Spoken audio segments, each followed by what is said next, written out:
Okay, a real quick little DPLYR trick. So here we have a lamentable data set on suicide and gender. But look at the names. They're really weird. This is right from the CDC, if it still exists anymore. Stub label number, etc. Really weird. So this is stub label for gender, male, female. This is what you call a large N data set. But we want to change this name. So what you can do, what's the name of this suicide gender? So you put it in there. It should pop up because I already attached it. Remember, you have to attach it first, and you're going to have to attach it again. So with the DPLYR, all we have to do is rename. Here it is, DPLYR package. You take this stub label. First, you want to make sure they know it's suicide gender right here. Then it's easy. You take whatever you want to call it, right? So what do we want to call this? This is a little trickier than what people think because it's essentially, you don't want to say gender because there's so many gender, right?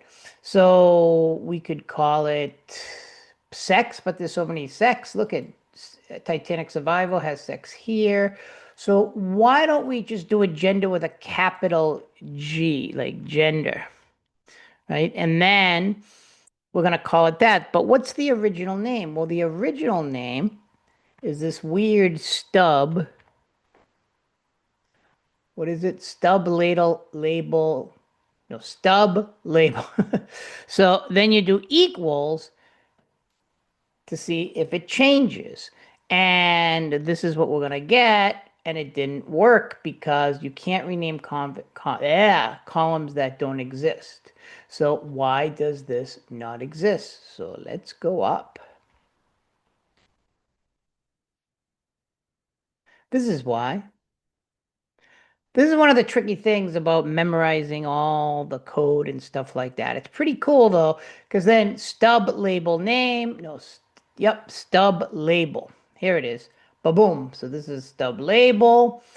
It has female, male, basically, and the estimates of the suicide. So let's take a look at this.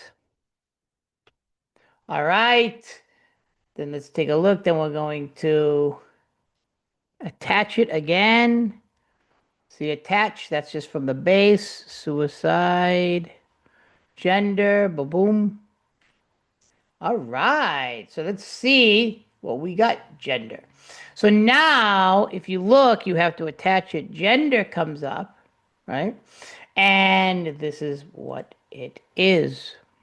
So that's what it is. So gender comes up. It's up here. Let me go over here. Gender. So you just change that name. So now if you want to graph it, it'll come up gender. It looks just better and can instead of these different weird labels, stub name number, year, etc. I'm sure they make sense to the CDC, but not when you're running regression. And this is the estimate of suicide. And this is a huge, large N data set. Although there's only 81, here you have the estimates for a pretty large amount of lamentable suicide. So that's from the DPLYR package. Here it is. Like I went over before, there's DPLYR. If you press there, it'll show you all the different. Wow, DPLYR has so many different functions that are so cool. And this one that we're using is simply rename. It's right here. A, B, C, D, E, F, G. There it goes. R becomes, okay. Rename. There we go. Okay, everyone. Thanks for listening and know your data and data science because artificial intelligence is going to increase the need for people who know and understand how to do this. Take care.